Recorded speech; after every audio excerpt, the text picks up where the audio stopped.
Hello everyone. வாழ்க்கையில் எதையோ தேடி தொலைஞ்சு போன மாதிரி ஃபீல் பண்ணுறீங்களா? வாழ்க்கை நீங்கள் எதிர்பார்த்த மாதிரி இல்லையா? இந்த வாழ்க்கையோட போராடி நிறைய ஃபெயிலியர்ஸை ஃபேஸ் பண்ணி உங்களுக்குள்ளேயே நீங்கள் உங்களை தொலைச்சிட்ட மாதிரி ஃபீல் பண்ணுறீங்களா? இது எல்லாமே உங்களுக்குள்ளே நீங்கள் ஃபீல் பண்ணியிருக்கீங்க அப்படின்னா நீங்கள் இன்னும் உங்கள் வாழ்க்கையை வாழவே ஆரம்பிக்கலைன்னு அர்த்தம். எதையோ தேடி உங்கள் வாழ்க்கையில் நீங்கள் ஒரு ரேஸில் ஓடிக்கிட்டு இருக்கீங்க. நீங்கள் எல்லாரும் ஒரு ரேட் ரேஸில் ஓடிட்டுருக்கீங்க.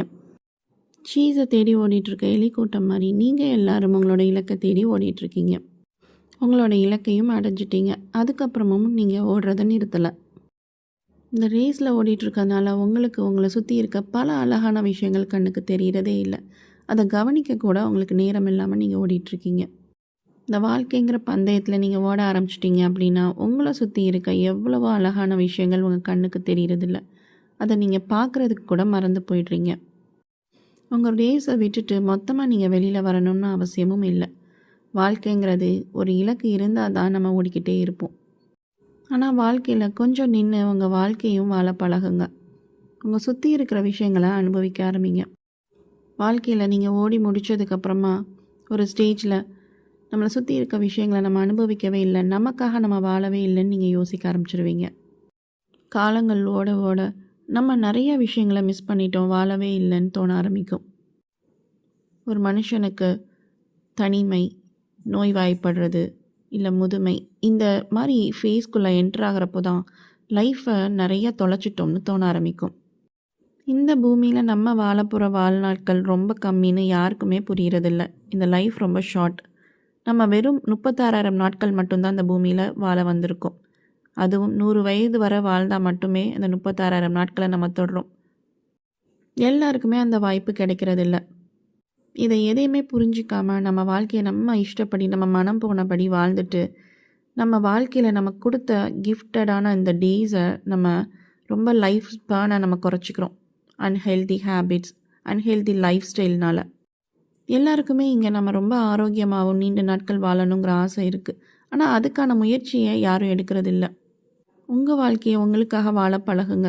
இந்த சாக்ரிஃபைஸ் பண்ணுறது, அடுத்தவங்களுக்காக வாழ்கிறது எல்லாத்தையுமே நிப்பாட்டிக்கோங்க. உங்களுக்குள்ள ஒரு பவுண்ட்ரி செட் பண்ணுங்கள். உங்களால் முடியாத விஷயங்களுக்கு நோ சொல்லி பழகுங்க. எல்லா சாய்ஸஸ்லேயும் நீங்கள் உங்களை ப்ரிஃபர் பண்ணுங்கள், உங்களை சூஸ் பண்ணுங்கள். உங்களுக்கு எது நல்லதோ அதை செய்ய ஆரம்பிங்க. நீங்கள் ஹெல்த்தியாக இருக்க என்ன பண்ணணுமோ அதை செய்ய ஆரம்பிங்க. உங்கள் லைஃப் ஸ்டைலை மாற்ற ஆரம்பிங்க. ஹெல்த்தியான லைஃப் ஸ்டைலுக்கு மாறுங்க. மெட்டீரியலிஸ்டிக்கான லைஃப்க்கு ஆசைப்பட்டு உங்களோட மன நிம்மதியவே நீங்கள் தொலைச்சிடுறீங்க. Healthy lifestyle, healthy eating ஹேபிட்ஸ்க்கு மாறி பாருங்கள். லைஃப் உண்மையாகவே ரொம்ப அழகாக இருக்கும், ரொம்ப ப்ளசண்ட்டாக இருக்கும். உங்கள் வாழ்க்கையை நின்று வாழ பழகுங்க. ரேஸில் ஓடாமல் உங்கள் ரேஸை குவிட் பண்ணிவிட்டு அமைதியான வாழ்க்கை முறைக்கு மாறுங்க. ரொம்பவே அழகானதாக உங்கள் வாழ்க்கை மாறும். இந்த வாழ்க்கை முறை மட்டும்தான் உங்களுக்குள்ள ஒரு திருப்தியை ஏற்படுத்தும். நிறைவாக நீங்கள் வாழ்கிறத ஒரு ஃபீலை உங்களுக்கு கொடுக்கும். Mindfulness and slow living practice பண்ண ஆரம்பிங்க. அது மட்டும்தான் வாழ்க்கையை உங்களுக்கு திருப்பி கொடுக்கும். மைண்ட்ஃபுல்னஸ் அப்படிங்கிறது ஒவ்வொரு நிமிஷத்தையும் கவனித்து வாழ்கிறது. நீங்கள் செய்கிற ஒவ்வொரு செயல்களையும் பொறுமையாகவும் அமைதியாகவும் கவனித்து பார்க்குறது. வேர்ல்ட்லி நாய்ஸ், டிஸ்ட்ராக்ஷன்ஸ் இது எல்லாத்தையும் கட் பண்ணிவிட்டு உங்களுக்குள்ள ஒரு அமைதியை ஏற்படுத்துறது. இந்த வாழ்க்கையில் ஓடிட்டே இருக்கிறப்போ உங்களுக்குள்ள எப்போவுமே பதட்டம், தேவையில்லாத கவலை, எண்ணங்கள், உங்கள் வாழ்க்கையே ரொம்ப ஒரு போராட்டமாக இருக்கும். நீங்கள் உங்களோட எண்ணங்களும் சரி, உங்கள் மனசும் சரி எப்போவுமே ஒரு ரேஸில், ஒரு சர்வைவல் மோட்லேயே இருக்கும். இந்த வாழ்க்கை முறையிலேருந்து கம்ப்ளீட்டாக வெளியில் வரணுங்கிறது இதோட அர்த்தம் கிடையாது. இந்த மாதிரி ஒரு சூழ்நிலையிலும் உங்களுக்காக நீங்கள் டைம் ஸ்பெண்ட் பண்ணி, உங்களுக்காக ஒரு நேரத்தை ஒதுக்கி, உங்கள் கூட நீங்கள் மட்டுமே இருக்கிற மாதிரி ஒரு அமைதியான சூழ்நிலையை ஏற்படுத்திக்கணும். உங்களை சுற்றி இருக்க எல்லா நாய்ஸ்லேருந்தும் உங்களை கட் பண்ணிக்கோங்க. உங்களை டிஸ்ட்ராக்ஷன்ஸ்லேருந்து விடுவிச்சுக்கோங்க. குளிக்கிறதா இருந்தால் கூட அந்த நிமிஷம் அந்த குளியலை நீங்கள் அனுபவித்து குளிக்கணும். அந்த தண்ணி விழுற சத்தம், உங்கள் கூட நீங்கள் அமைதியாக ஸ்பெண்ட் பண்ணுற அந்த டைம், உங்களை சுற்றி கேட்குற சத்தங்கள், இந்த எல்லாத்துமே இந்த உங்களோட சென்சஸ்க்கு ஒரு உணர்வுகளை கொடுத்து அந்த நேரத்தை நீங்கள் அனுபவித்து பாருங்கள். இதுதான் மைண்ட்ஃபுல்னஸ் ப்ராக்டிஸ். மைண்ட்ஃபுல்லாக இருக்கிறது, நீங்கள் செய்கிற ஒவ்வொரு செயலையும் மைண்ட்ஃபுல்லாக கவனிக்கிறது. பாத்திரம் கழுவுறப்போ கூட இதை நீங்கள் செய்யலாம். அந்த தண்ணி விழுற சத்தத்தை கவனிக்கலாம். நீங்கள் அமைதியாக இருக்கிறப்போ உங்களை சுற்றி கேட்குற சத்தங்களை கவனித்து பார்க்கலாம். இது எல்லாமே உங்களை கிரவுண்டிங் பண்ணும், உங்களை காம் பண்ணும். உங்கள் சென்சஸ்க்கு உணர்வுகளை கொடுக்குறப்போ உங்களை ரொம்ப அமைதிப்படுத்தும். ஆங்ஸைட்டி இதுலேருந்து உங்களை வெளிவர வைக்கும். உங்கள் நர்வஸ் சிஸ்டம் காம் டவுன் ஆகும். பரபரப்பான அந்த வாழ்க்கை முறையில் உங்களோட ஆக்டிவிட்டீஸ் எல்லாத்தையுமே ஸ்லோ டவுன் பண்ணுங்கள்.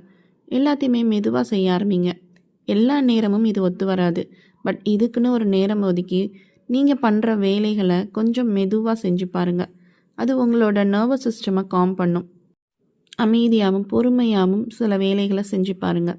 ஒரு காஃபி குடிக்கிறத கூட பொறுமையாக உட்காந்து அனுபவித்து ரசித்து குடிச்சு பாருங்கள். நீங்கள் சாப்பிட்ற சாப்பாடையும் அமைதியாக அதை கவனித்து அதை ரசித்து சாப்பிடுங்க.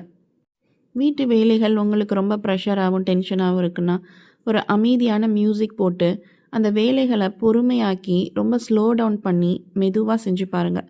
அதில் உங்கள் கவனத்தை செலுத்தி அமைதியாக செஞ்சு பாருங்கள். கண்டிப்பாக இது உங்களுக்கு ரொம்ப ஒரு அமைதியை கொடுக்கும். நீங்கள் எல்லாத்தையுமே ரசித்து வாழ பழகிடுவீங்க. பிடிக்காத விஷயங்கள் கூட உங்களுக்கு இனிமேல் இந்த மாதிரி செய்கிறப்போ ரொம்ப பிடிக்க ஆரம்பிச்சிடும். நம்ம உடம்புல வர பல வகையான நோய்களுக்கும் மனசு தான் முக்கியமான காரணமாக இருக்குது. 90% மனசுனால தான் பல நோய்கள் உடம்புல ஏற்படுது. டென்ஷன், கவலை, டிப்ரெஷன், ஆங்ஸைட்டினால தான் நிறைய நம்ம உடலும் பாதிக்கப்படுது. வியாதிகள்னால கஷ்டப்படுறது இல்லை பல வகையான போராட்டங்களுக்கு நடுவில் நீங்கள் இருந்தாலும் இந்த வாழ்க்கை முறைக்கு மாறி பாருங்கள். கண்டிப்பாக இதுதான் உங்களுக்கு வாழ்க்கைக்கு ஒரு அர்த்தத்தையே கொடுக்கும். உங்கள் வாழ்க்கையில் நிறைய மாற்றத்தையும் நீங்கள் பார்க்க ஆரம்பிப்பீங்க. நம்மளோட மனசுனால ஏற்படுற எந்த ஒரு நோய்க்கும் இதுவே மருந்தாக இருக்கும். உங்களோட மனசும் இந்த அமைதியை ரொம்ப விரும்ப ஆரம்பிக்கும். இயற்கையோட அதிகமான டைம் ஸ்பெண்ட் பண்ணுங்கள். நேச்சரில் வாக் போங்க. கடல் அலைகளை உட்காந்து ரசிங்க. இயற்கைக்கு ரொம்ப ரொம்ப சக்தி அதிகம் உங்களை அமைதிப்படுத்துறதுல. எதுவுமே செய்யாமல் கொஞ்ச நேரம் அமைதியாக அந்த வானத்தை பார்த்து அந்த நட்சத்திர கூட்டங்களை ரசிங்க. இந்த மாதிரி உங்கள் கூட நீங்கள் ஸ்பெண்ட் பண்ணுற டைம் உங்கள் வாழ்க்கையில் உங்களுக்கு ஒரு பெரிய மாற்றத்தை ஏற்படுத்தி கொடுக்கும். இதுதான் உண்மையான செல்ஃப் லவ். ஈகோவாக இருக்கிறது, செல்ஃப் ப்ரைடாக இருக்கிறது, இதெல்லாம் தாண்டி உங்களுக்காக நீங்கள் உங்களை கேர் பண்ணிக்கிறது தான் செல்ஃப் லவ். புத்தாவோட டீச்சிங்ஸில் ரொம்ப ரொம்ப பவர்ஃபுல் இந்த மைண்ட்ஃபுல்னஸ் தான். உங்கள் ரேட் ரேஸ் எல்லாம் விட்டுட்டு கொஞ்ச நேரம் உங்களுக்காக டைம் ஸ்பெண்ட் பண்ணுங்கள். உங்களுக்கு பிடிச்ச விஷயங்கள் கூட அமைதியாக உட்காந்து டைம் ஸ்பெண்ட் பண்ணுங்கள். மியூசிக் கேட்குறது, ஆர்ட் வரைகிறது, இந்த மாதிரி ஏதாவது சில விஷயங்கள் கண்டிப்பாக உங்களுக்கு ரொம்ப பிடிச்ச விஷயமா இருக்கும்.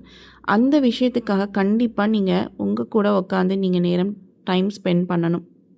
உங்கள் முன்னாடி நிறைய சாய்ஸஸ் இருக்குது. நீங்கள் சூஸ் பண்ணுறது தான் உங்கள் லைஃப். உங்கள் வாழ்க்கை எப்படி இருக்கணுங்கிறத நீங்கள் தான் தேர்ந்தெடுக்கிறீங்க. உங்கள் வாழ்க்கைக்கு வண்ணம் தீட்டுறதே நீங்கள் தான். நீங்கள் தான் முடிவெடுக்கிறீங்க உங்கள் வாழ்க்கை எப்படி இருக்கணும்னு. உங்கள் வாழ்க்கையை அழகாக மாற்றிக்கிறதும் உங்கள் கையில் தான் இருக்குது. நம்ம தேர்ந்தெடுக்கிற விதத்தில் தான் நம்ம வாழ்க்கையும் அமையுது. ஸோ உங்கள் வாழ்க்கையை அனுபவித்து வாழ பழகுங்க. ஒவ்வொரு நிமிஷத்தையும் அனுபவித்து வாழுங்க. ஒவ்வொரு நிமிஷமும் உங்கள் வாழ்க்கையில் கடந்து போய்கிட்டே இருக்குது. இன்னமும் தாமதிக்காதீங்க. இப்போ வாழ்க்கையை விட்டுட்டு பின்னாடி என் வாழ்க்கையை தொலைச்சிட்டேன்னு கவலைப்படுறதுல அர்த்தம் இல்லை. காலையில் எந்திரிச்ச உடனேவே கொஞ்ச நேரம் உங்கள் கூட நீங்கள் தனிமையில் அமைதியில் உட்காந்து எந்திரிங்க. அதுதான் நீங்கள் உங்களுக்காக கொடுக்குற ஒரு ப்ரிஷியஸ் டைம். உங்களை நீங்கள் ரீசார்ஜ் பண்ணிக்கிறதுக்காக அழகான நிமிடங்கள். உங்களோட ஃபுல் எனர்ஜியும் உங்களோட வாழ்க்கையை உருவாக்குறதுக்கு பயன்படுத்துங்க. உங்களோட எனர்ஜி எல்லாத்தையுமே லைஃப் ஃபோர்ஸாக மாற்றுங்க. உங்களோட வாழ்க்கையை மாற்றுறதுக்கு உண்டான எனர்ஜியாக அதை செலவிடுங்க. உங்களை சுற்றி இருக்க டிஸ்ட்ராக்ஷன்ஸ்குள்ளே உங்கள் எனர்ஜியை ட்ரெயின் பண்ணி உங்களை நீங்களே தொலைச்சிடாதீங்க. எல்லா உயிரினங்களுக்கும் இங்கே ஈகோ இருக்குது. அதோட லைஃப்பை அதை அனுபவிச்சுக்கிட்டு இருக்கு. அவங்கவுங்களுக்காக அவங்கவுங்க வாழ்ந்துட்டுருக்காங்க. அடுத்தவங்களுக்காக நீங்கள் ரொம்ப இறக்கப்படுறீங்களா? அடுத்தவங்களுக்கு உதவி செய்யுங்க. அவ்வளோதான் உங்களால் முடியும். அதுக்கு மேலே அவங்க வாழ்க்கையவே மாற்றுற கெப்பாசிட்டி ஒவ்வொருத்தவங்களுக்கும் தனித்தனியாக தான் கொடுக்கப்பட்டிருக்கு. உங்களால் யாரோட வாழ்க்கையும் மாற்ற முடியாது. அடுத்தவங்க வாழ்க்கையை மாற்றுறேங்கிற போராட்டத்தில் உங்கள் லைஃப்பை நீங்கள் இழந்துடாதீங்க. எப்போவுமே கிடைக்காத ஒரு விஷயத்துக்காக நீங்கள் வாழ்க்கையில் ஓடிக்கிட்டே இருக்கீங்க. ஒரு ஹாம்ஸ்டர் வீல்குள்ளே இருக்கிற மாதிரி. இங்கே உங்ககிட்ட கொடுக்கப்பட்டிருக்க ஒவ்வொரு நொடியும் விலை மதிப்பற்றது. இந்த வீடியோ கண்டிப்பாக உங்களுக்கு ரொம்ப யூஸ்ஃபுல்லாக இருக்கும்னு நான் நம்புகிறேன். இந்த வீடியோ பிடிச்சிருந்தால் லைக் பண்ணுங்கள். ஃப்ரெண்ட்ஸ் அண்ட் ஃபேமிலி கூட ஷேர் பண்ணிக்கோங்க. அண்ட் என்னோடய எஃபர்ட்ஸ்க்கு சப்போர்ட் பண்ணணும்னு தோணுச்சுன்னா என்னோடய சேனலுக்கு சப்ஸ்கிரைப் பண்ணிக்கோங்க. Thank you everyone. பாய் பாய்.